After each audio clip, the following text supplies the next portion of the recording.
So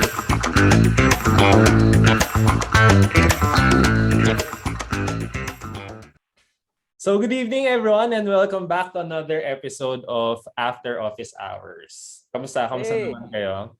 okay naman, long weekend. Ang saya.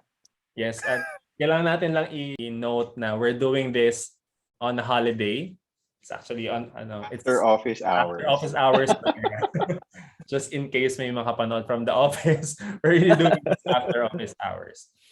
So siguro quick recap lang of the first episode. I really had fun doing the pilot episode, and what I found out, at least from initial feedback from some of the konti pa lang naman na nakapanood, di ba? They really like the episode. Especially, I think it resonated among younger employees, or I would say millennials, younger millennials and Gen Z. Kasi they're the ones who are just starting out and they really need some, they have these questions na syempre with among their batchmates, parang they don't have enough experience yet to answer it. Things that they don't teach you in school, right? True. So I guess this is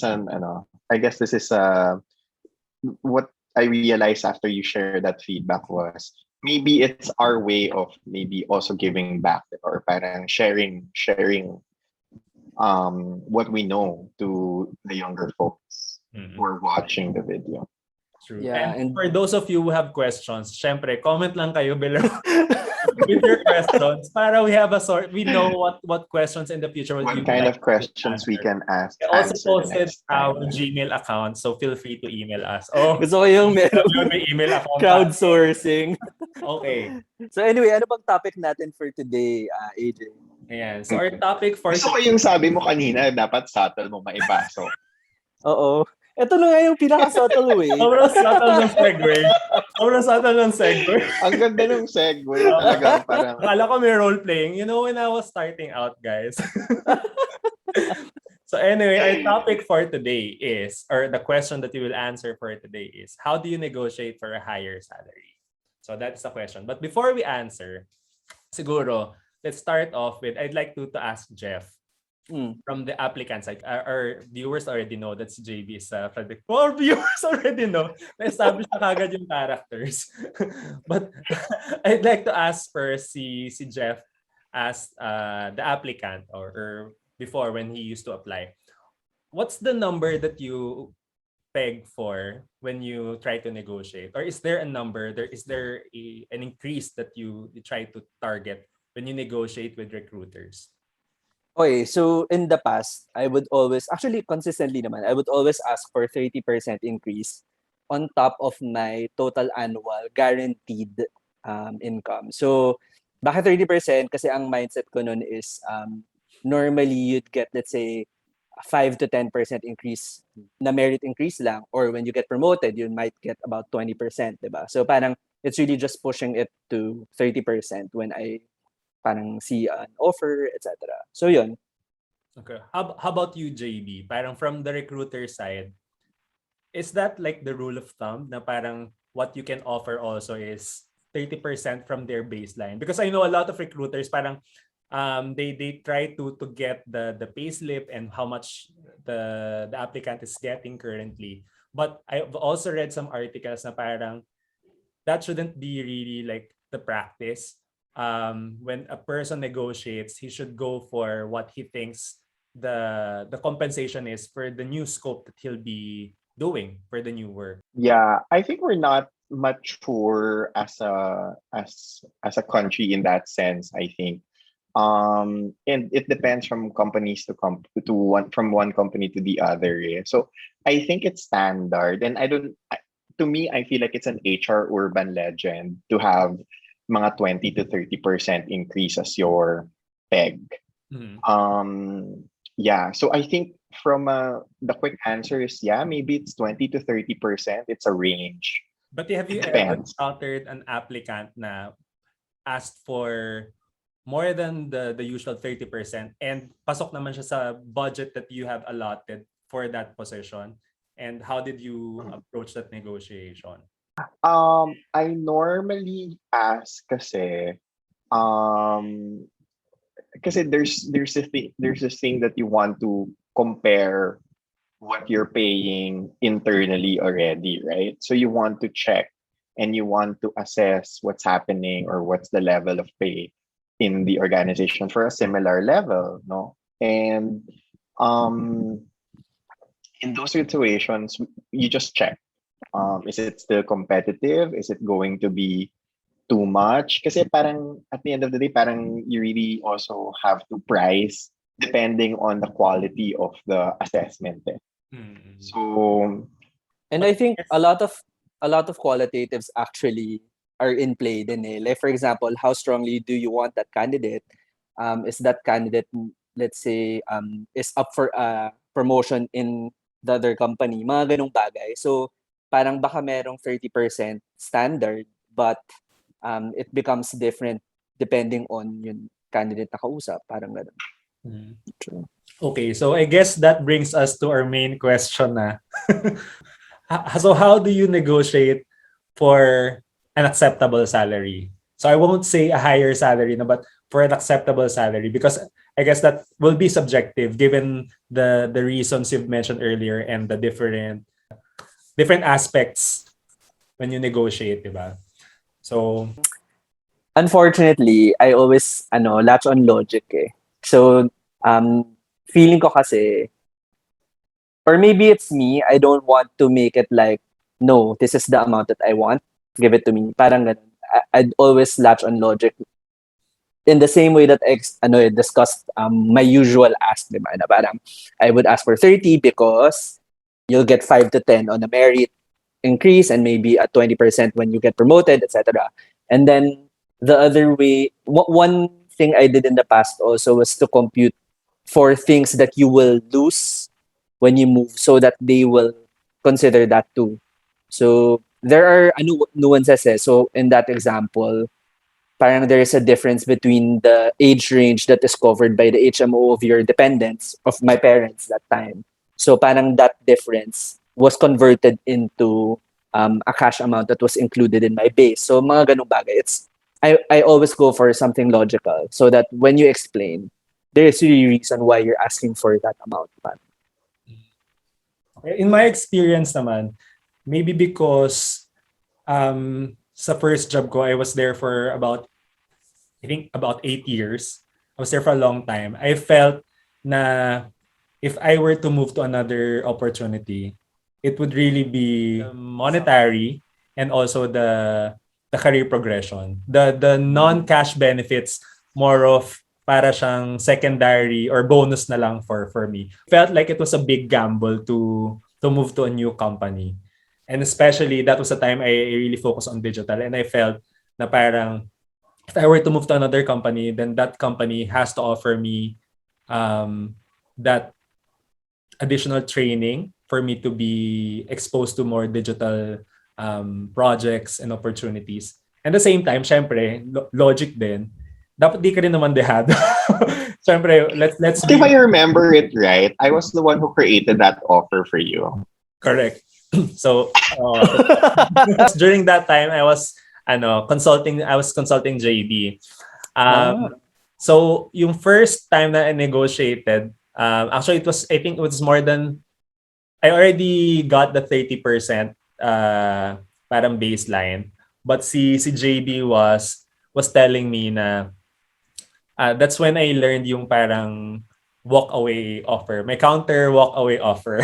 Oh wow, may ganun? Oh, may ganun. Kasi parang the additional monetary okay na siya, the career progression okay na siya. But I was a bit hesitant in a way kasi nga I was already good where I'm at. And parang 8 years, parang I've grown to be at ease already. So parang this new opportunity really scared me. So sabi ni JB, if you're in a good place, then explain. Explain why you think you need to have this additional amount. So I was really scared to give that counter offer. But I think it always boils down to just stating facts. I think if you're able to state the facts why you're asking for a certain amount and you're able to explain it clearly and able to back it up and syempre respectfully, Kasi you don't want to seem greedy naman to the employer, di ba? So, during that time, I gave my reason for having this amount in mind because I felt like the additional scope, etc. I explained what the new role entails. Syempre, dapat as the applicant, you should also research and ask questions during the application process para may masabi ka, di ba, why you're asking for those things. And that was also my same basis when I try to negotiate for future job opportunities. And I I really found it helpful and it made the negotiation to go in my favor when always going about when I just state the facts. So another example I have is when I was about to move to a new company, okay na yung offer eh. Like the offer and the opportunity, both aspects were checked. But I felt lang na because I was leaving my company where I was supposed to get a bonus for the year that I've worked for, and I won't be getting that if I move to a new company. So I explained it to the hiring team and to the hiring team na I'm okay with the offer. It's just that what's making me hesitant is, I'll be missing this certain bonus that I should be getting, and based on average of the past X years, ito usually yung nakukuha ko. So parang I feel like, this is something that I should be getting kasi I've worked for it the previous year. And yun, if you just state it and like just state the facts, yun, fortunately, it was given to me. Understanding. Yeah. And I Actually, think- my answer to the question, because you haven't given me a chance to answer the question earlier, really. Oh, yeah. Yung sinabi pa eh. Tatanungin, Actually, mag-segue na sana ako you na, had so two what, situations. ha? You had two examples na technically the same thing. And technically, ako naman gumawa ng counter offer. So first, Pero sent mo lang. Wait lang, nalito na ako sa topic. Hindi, joke lang to. No, anyway, so now I forgot what I was gonna say. how do you negotiate for an acceptable salary? I forgot my answer. No, I So, think yung main question yung nakalimutan mo, ayan. oo nga Try mo pag-ako sa mga examples ko, ayan. I was so focused on coming back with a retort. Depende kasi, sometimes kasi you're moving also to a different level only. Or sorry, at the same level, or this comparable level in the organization, or whether it's a promotion. So those things I would consider. Okay. Now I remember what I was gonna say. The first thing that you really need to know is to know your full compensation package. That's how to Okay. negotiate. Because if you don't know the details of your own compensation package, then how would you negotiate? And so that becomes your ammunition, so to speak. So you need to understand what the details are. So just being aware and just being mindful and knowledgeable of the things that you're currently getting. And ako kasi I always go by sharing what you have. And then in more recent years I'm a little bit more, this is what I get. Give me an offer that I can't refuse. I'm not gonna tell you what percentage I'm eyeing. Give me an offer that you think is commensurate with the capability that I'm bringing in. That's for me. Siguro because I haven't been, alam mo yun, yung pricing yourself, but anyway, normally it lands between 20, 25, 30% naman. So it always goes back to the Standard, to the quote and average, diba, or to the standard. But yeah, so I'd like to comment lang on one of the things that you mentioned, which I think is a very practical advice. From a practical side, yung really listing down maybe in an Excel file all the things that you're currently getting, and then when you get the offer, really putting it side by side with what you're currently getting. That really helps a lot in terms of, you know, understanding what you are expecting with the counter. Yeah, and what's important to you. What's a good lead time to ask for when the offer is made as the applicant? Parang how much time should you ask to think about it? Kasi parang when I was still starting, parang yun naging rule of thumb lang. Don't accept it right away. May mga ganyan. Don't accept it right away. Say, think about it for 1 week para you don't come off as desperate or well, really wanting that opportunity kagad. So what's a good timeline? Ako nakakatawa, I always ask for the weekend. So kunwari, if I get it on a Thursday, ganyan, I'd say, can I get back to you on Monday? I'll take the weekend to talk to my family about it, mga ganun. I would go with Jeff. It could be a week. Ako just give my, I would say, give you, depende rin eh, kung kailan kailangan. If the vacancy is urgent, then the recruiter has that additional pressure to tell exactly when they need the answer. But normally I would push. If I were the candidate, I would ask at least a week. Basta may weekend to really think about it. And actually, again, no, yung concept nga dyan is when the work expands, depending on the amount of time that you give it, right? So I think in this case it's also like that. Diba? Parang if you say 2 weeks, then it will take you 2 weeks to make a decision. But normally I think you would make that decision the night before. I think more often than not, you would take maybe after you make the offer. Do I like the offer? Yes, I like the offer. So I just make them wait. Feeling ko practical din yun, yung weekend. Kasi yun yung time na wala kang ginagawang work, you don't have to OT, you can allow yourself to really just discuss it with your family and maybe have Saka time usually to do naman it. din, parang same with you guys, parang it's usually a week or over the weekend.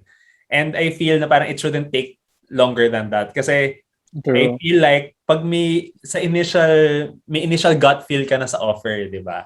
Alam mo na if it's something na in a way gusto mo, parang meron ka na niyan eh, may gut feel ka na eh. Ano yung sa tingin yung parang 1 or 2 tips that you would give? Let's say somebody who is moving for the first time, when it comes to yun, looking at an offer, how to manage it. Siguro let me start. Sige. One is know your benefits, know your whole compensation package. Sometimes yun yung pitfall because you cannot get into a negotiation without knowing what your cards are. So that's the first. And the second one is once you know your current compensation package, decide which ones are most important to you. Based on what's most important to you, that's what you negotiate with. Because you don't want to go into the level of detail na yung current company ko kasi may education benefit versus your company that doesn't have. Can you monetize that? I don't think you would. I don't think you would have that kind of conversation. So negotiate based on the things that you find most important in your current package. Number 1, if sa tingin mo, based on what you know, the details that you know, the Excel file that you did, there is really room to negotiate. Parang feeling ko don't shy away from at least asking that question. Because at the end of the day, yun nga, it's an offer.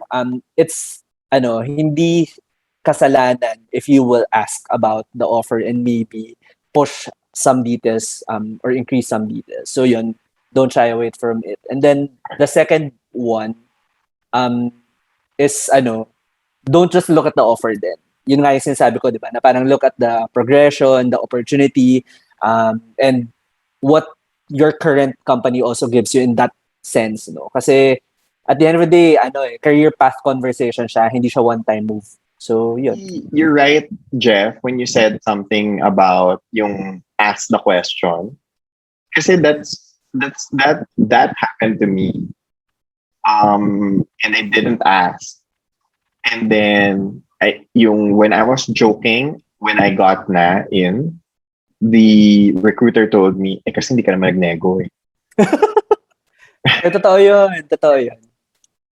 And I was like, huh? So if I negotiated, you would have given me more. And possibly it could have happened, right? Because you can no longer you can no longer say, but that happens pala talaga. So parang go ask. So Right? do your research and identify which ones are your non-negotiables.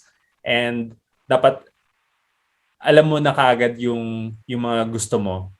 And you already have that in mind para it's easier to ask and to negotiate and to counter offer because na-identify mo na, yun nga, sabi ni JB, nakakainis yung kapag may mga maisip ka bigla, di ba? So, do your research and be prepared and know your priorities. I think from a practical point of view, I really put like a percentage dun sa in the file that I will be doing, which ones would have more weight para it's easier to decide.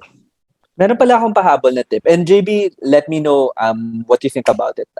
Parang feeling ko, it also matters. Well, parang you have to see if the amount that they will give you is placed as an allowance or part of your base pay din. Kasi parang feeling ko, for example, if the company is really more a base pay company, less allowance, there's also opportunity there na that will be the basis of your merit increase, that will be the basis of your variable bonus, mga ganong bagay. Versus if kunwari mas allowance heavy sila, then your the allowances might be that way year on year. And then, although meron din mga tax components din. So yun lang. Just know the details then of the offer and your current parang ganun. No, you're right. You're very much correct, Jeff. I think a lot of the retirement policy, for example, is based on your base pay. Yeah. So if your base pay is low, even if you stay long in the company, then that's the amount of money that that will be used as basis for the computation of retirement pay, right? So yeah. You need to understand the implications of where it is heavy. So that's why I was saying kanina, cash, non-cash, and then development opportunities. So okay. So that wraps up another episode ng After Office Hours. Ako, I find it so insightful kasi yun nga after office hours conversation siya. It's not really something that you would discuss with your casual office mates. Parang yan din yung last week. Sorry na. Hindi, pero totoo. Parang, I think it's very insightful. Totoo na yun din na sinabi mo last week. Parang totoo. We had so much to unpack this topic for today. And we hope... Actually, I thought it was just going to be a very simple topic, but we had so many follow-up questions. True. Connect, diba? Doon sa when you negotiate. So that wraps up our second episode. And we hope na we were able to help you guys out. So the next time na lilipat kayo or meron na kayong offer for another company, I hope you will be able to take into account the tips that we have shared. Use the things that we've shared today to help you make the best decision for yourself. Because the only one looking out for you is yourself.